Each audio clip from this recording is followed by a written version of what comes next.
सरफरोशी की तमन्ना अब हमारे दिल में है, देखना है जोर कितना बाजुए कातिल में है।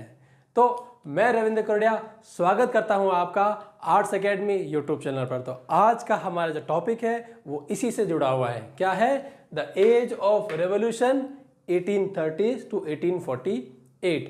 तो कहने का मकसद ये है कि अब ये एक ऐसा समय आएगा जब बहुत सारे रेवोल्यूशंस होंगे यूरोप में, वो भी एक छोटे से पीरियड के बीच में। इसलिए इसको क्या बोला कि द एज ऑफ रेवोल्यूशन। तो देखते हैं कि जैसे जैसे ना जो अभी तक इंडिपेंडेंट नेशन स्टेट नहीं बने, अब उन कंट्रीज़ के लोगों के अंदर ये फीलिंग आ रही है क्या कि अब हमें अपनी कंट्री, अब हमारी जो आइडेंटिटी है, जो हमारा कल्चर है और जहाँ पर हम रहते हैं उस कंट्री को हमें इंडिपेंडेंट करना पड़ेगा, फ्री करना पड़ेगा और इन सब लोगों को यहाँ से बाहर निकालना पड़ेगा जो कि हमारे लिए आउटसाइडर्स हैं। और बोला ये वही एकदम it is a high time और राइट टाइम कि अब हमें रेवोल्यूशन कर देना चाहिए, क्रांति शुरू कर देनी चाहिए। तो चलो हम भी क्रांति शुरू कर देते हैं अभी के अभी। तो revolution started in many parts of Europe such as Italy, German states, provinces of autonomous empire। बोला कि यूरोप के जैसे कि जर्मन स्टेट हो गए, इटालियन स्टेट्स हो गए और ऑटोमन एम्पायर। ऐसा क्यों बोला? क्योंकि इटली जो था वो आपके लगभग 7 टुकड़ों में अलग अलग जगह पर बटा था।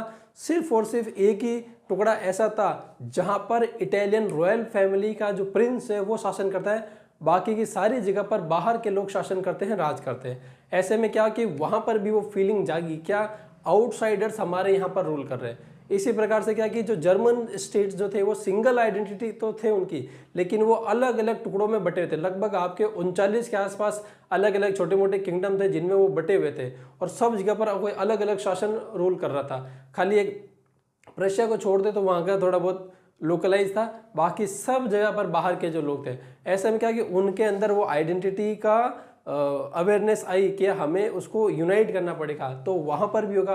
फिर ओटोमन एम्पायर, ये बहुत बड़ा साम्राज्य है, तो बोला कि ओटोमन एम्पायर के अंदर जितने भी अलग अलग स्टेट उनके सुजनैरिटी में, उनके अंडर कंट्रोल में, वहाँ पर भी वो फीलिंग आई किसकी? रेवोल्यूशंस की जागने की। ठीक है ना? तो ये ऐसा हुआ। और आयरलैंड एंड पोलैंड, आयरलैंड वाला एकदम लास्ट में लेंगे, जब हम इंग्लिश रेवोल्यूशन वाली बात करेंगे ना तब लेंगे।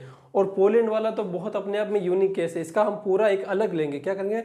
इसका हम करेंगे on the basis of the language nationalism को कैसे बढ़ाए, इसका एक सिंगल अलग टॉपिक रखेंगे इसके लिए हम।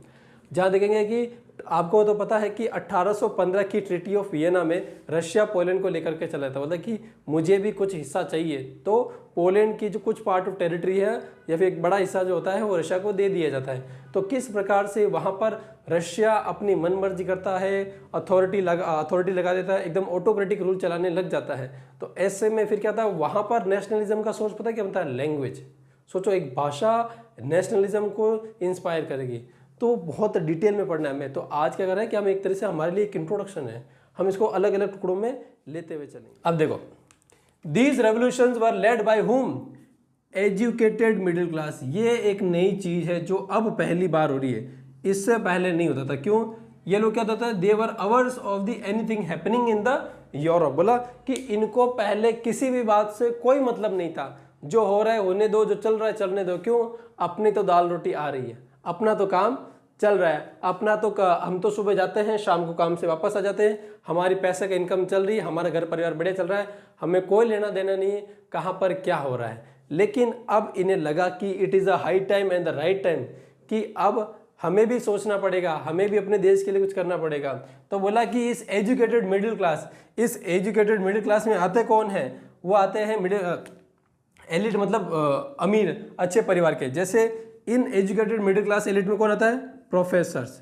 ये प्रोफेसर्स कोई आपके ना गली मोहल्ले में पढ़ाने वाले स्कूल मास्टर नहीं है, ये वो हैं जो यूनिवर्सिटीज़ में पढ़ाते हैं। ठीक है, इनके साथ साथ में जो स्कूल टीचर्स है वो भी इनके साथ में। बोला कि हाँ सही बात है, हमें भी साथ में होना चाहिए, अपने आइडेंटिटी के लिए कुछ करना चाहिए। क्लर्क, मतलब छोटे से छोटा जो ऑफिस में काम करने वाला बाबू जो है वो भी साथ में आ चुका है। And the members of the commercial middle class, ये अपने आप में बहुत इंस्पायरिंग है कि कमर्शियल मिडिल क्लास के जो लोग हैं वो लोग भी रेवोल्यूशन में साथ मारे। मतलब आप ये सोच करके देखो, जो आदमी व्यापारी है वो अपनी अब है ना, उसको अपने व्यापार की चिंता नहीं है। वो बोला कि नहीं, अब सत्ता परिवर्तन होना चाहिए, सिस्टम में परिवर्तन आना चाहिए, व्यवस्था में सुधार आना चाहिए, व्यवस्था का अब समय आ चुका है कि व्यवस्था एक हाथों से निकल के दूसरे हाथों में जाए, उन हाथों में जाए जो हमारे यहाँ के लोकल लोग हैं, ना कि कोई आउटसाइडर के हाथ में होना चाहिए। तो ये अपने आप में बहुत इंस्पायरिंग है। क्यों? देखो, आज तक इनका कोई लेना देना नहीं था, लेकिन अब ये एजुकेटेड मिडिल क्लास एलिट अब फोर फ्रंट में आ रहे हैं, रेवोल्यूशन करने आ रहे हैं। देखो, प्रोफेसर जो बड़ी बड़ी यूनिवर्सिटीज में पढ़ा रहे हैं वो लोग पार्टिसिपेट कर रहे हैं, स्कूल टीचर पार्टिसिपेट कर रहे हैं, काम पर जाने वाला क्लर्क बाबू पार्टिसिपेट कर रहा है, और इसके अलावा कमर्शियल मिडिल क्लास मतलब बड़े बड़े व्यापारियों के परिवार वाले लोग भी इसमें सपोर्ट करने के लिए तैयार हैं कि हाँ, हम सपोर्ट करने के लिए तैयार है। क्यों? Because we wanted that the system has to be change of hands and the change of the guards. बोला कि अब समय आ चुका है जब व्यवस्था को वहां के लोगों के हाथ में सौंप दी जाए और इन आउटसाइडर को यहां से बाहर निकाल दिया जाए। ठीक है, तो आते हैं हम हमारे अगले। तो क्या बोल, in July 1830 revolution overthrew Bourbon dynasty king and Louis Philippe was crowned as constitutional monarchy. क्या बोला कि आपको पता है हमने ट्रीटी ऑफ वियना 1815 में बताया था टर्म्स ऑफ ट्रीटी के अंदर। तो सबसे पहली टर्म्स ऑफ ट्रीटी क्या थी कि फ्रांस के अंदर जो बर्बन डायनेस्टी डिस्पोज की गई थी रेवोल्यूशन के बाद में, उसको रिस्टोर किया गया। तो जब यहाँ पर वापस से रेवोल्यूशन होता है 1830 में, तब क्या होता है कि सबसे पहला जो विक्टिम भी कौन होता है? बर्बन डायनेस्टी का राजा। बोला कि बर्बन डायनेस्टी के राजा को यहाँ से हटाओ और एक नए आदमी को राजा बनाओ जिसका नाम था लुई फिलिप, और बोला कि इस आदमी को क्या बनाने का? He was crowned as constitutional monarchy. अब यहाँ पर वर्ड है कि कॉन्स्टिट्यूशनल मोनार्की का मतलब क्या है? मतलब देश का मुखिया राष्ट्रपति तो राजा होगा, लेकिन it was a constitutional monarchy, मतलब वहां पर संसद होगी, पार्लियामेंट होगी, मतलब संसद के पार्लियामेंट के फैसले सर्वोपरि होगा, कॉन्स्टिट्यूशन सर्वोपरि होगा, राजा के बताए हुए फैसले सर्वोपरि नहीं होगा। राजा सिर्फ नाम का राजा है, सबसे सर्वोपरि है संविधान। ठीक है, तो इस तरीके से परिवर्तन होता है। तो आगे चलते हैं हम हमारे नेक्स्ट पॉइंट की तरफ। Austrian chancellor Duke Metternich remark when France sneezes the rest of Europe catches cold. Austria का जो चांसलर है ड्यूक मेटरनिच, ये वही आदमी है जिसने ट्रीटी ऑफ वियना को समन किया था, ठीक ना, वियना कांग्रेस को बुलाया था ड्यूक मेटरनिच। इसने क्या बोला कि अगर फ्रांस को छींक दिया जाए ना, तो आप समझ लो अब पूरे के पूरे यूरोप में सर्दी लगने वाली है। उसने ऐसी बात क्यों बोली? बोला कि अगर फ्रांस में कुछ भी होता है ना, उसके सिम्टम्स फिर उसके बाद में पूरे के पूरे यूरोप में फैलने लग जाते हैं। जैसे कि सबसे पहले रेवोल्यूशन कहाँ पर हुआ?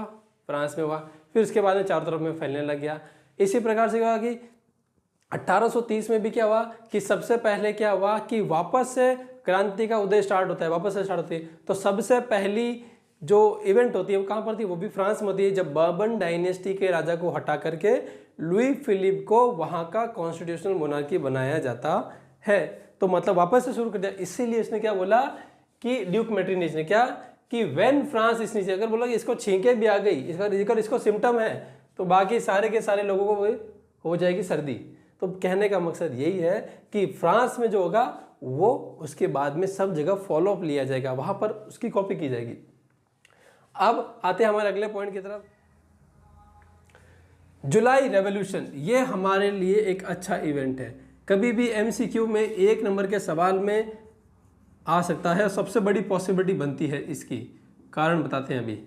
बोला कि July revolution spark an uprising in Brussels. Brussels भी आता है 1 नंबर में कि ना, ब्रुसेल्स कहाँ की राजधानी है? तो ब्रुसेल्स राजधानी है बेल्जियम की। विच लेड टू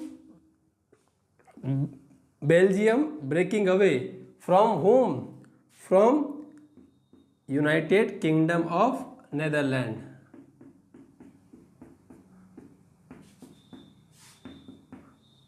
बोला कि जुलाई में रेवोल्यूशन होता है। इस जुलाई का जो रेवोल्यूशन है कहाँ होता है? बेल्जियम की कैपिटल ब्रुसेल्स में होता है। और विच लेड टू, और इस वजह से क्या होता है कि बेल्जियम ब्रेकिंग अवे, मतलब वो टूट करके अलग होता है, मतलब अब बेल्जियम नेदरलैंड का पार्ट नहीं है। तो अब सवाल आता है कि बेल्जियम नेदरलैंड को कब दिया गया? अगर ढंग से याद है, थोड़ा बहुत भी याद है तो आपको याद रहेगा। 1815 की ट्रीटी में क्या डिसाइड हुआ कि फ्रांस को हमें कर्टेल करना है, रोकना है।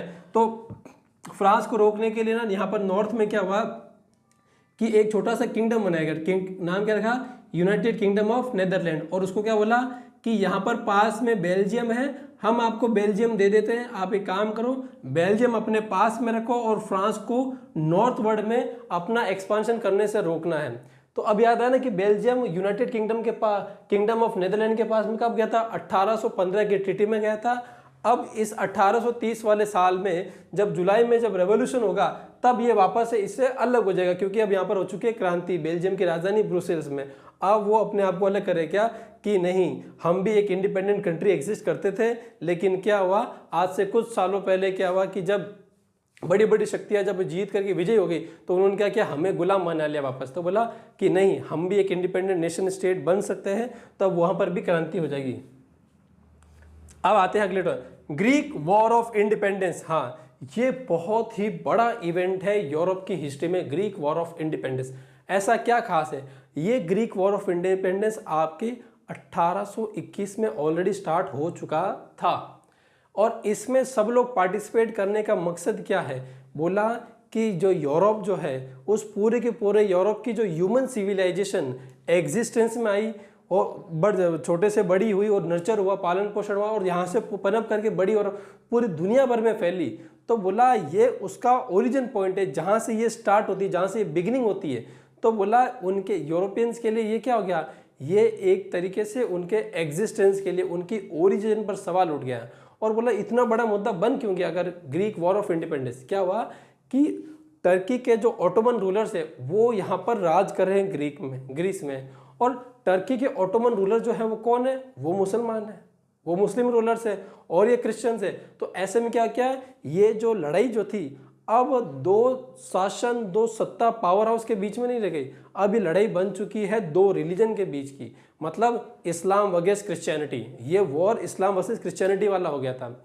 इसीलिए क्या हुआ कि जो लोग अभी तक इसमें ना ध्यान नहीं दे रहे थे, अब वो लोग इसमें ध्यान देना स्टार्ट कर देंगे। बोला कि नहीं, ये अब हमारे रिलीजन पर बात आ चुकी है। क्यों? क्योंकि क्या लिखा है देखो, ग्रीस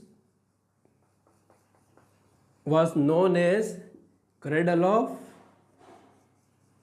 यूरोपियन सिविलाइजेशन। बोला यूरोप की जितनी भी ना सिविलाइजेशन बढ़ करके बड़ी हुई है, स्टार्ट जो हुई है, इस सब का क्रेडल है। क्रेडल का मतलब वो पालना है, झूला। मतलब बोला कि ग्रीस वो मेरे बचपन का झूला है, जहाँ से इंसानी सभ्यता यूरोप की पनप करके बड़ी हुई। तो बोला ऐसे में जो जगह जो हमारे जहाँ से हमारे ना पुरखे निकले हुए, वहाँ पर कोई दूसरे धर्म का, दूसरे रिलीजन का बाहर से आकर के शासन करता है और यहाँ पर अत्याचार करता है और हम यहाँ पर बैठे हुए हैं, तो हम कैसे नागरिक हैं? तो बोला इसीलिए हम सबको एकजुट होने को पड़ेगा, इकट्ठा होने पड़ेगा। तो ये सब लोग इकट्ठा होते हैं और इसी प्रोसेस में क्या होता है, English poet Lord Byron organise funds to fight war. बोला कि ये जो इंग्लिश पोइट है ना लॉर्ड बैरन, ये क्या करता है, कुछ पैसे इकट्ठा करता है, मतलब क्राउड फंडिंग करता है, लोगों से पैसा जमा करता है। बोला कि ये जो आप पैसा दे रहे हो, ये पैसा धर्म युद्ध में जा रहा है, ये पैसा उस धर्म युद्ध में जा रहा है जहां पर हमारी सभ्यता छोटी से बड़ी हुई, आगे बढ़ी और उसने प्रोग्रेस किया, प्रॉस्पेरिटी की तरफ गई। तो बोला कि ये वही समय है जब आपको अपना कर्ज चुकाना है, तो वो वक्त आ चुका है। तो इसने पैसे जमा किए, फाइट भी किया, लेकिन अनफॉर्चुनेटली क्या होता है कि इसको कुछ साल बाद में, मतलब क्या, बुखार की वजह से इसकी डेथ हो जाती है। ठीक है, अब इसका फाइनल कल्मिनेशन देखते भी हम।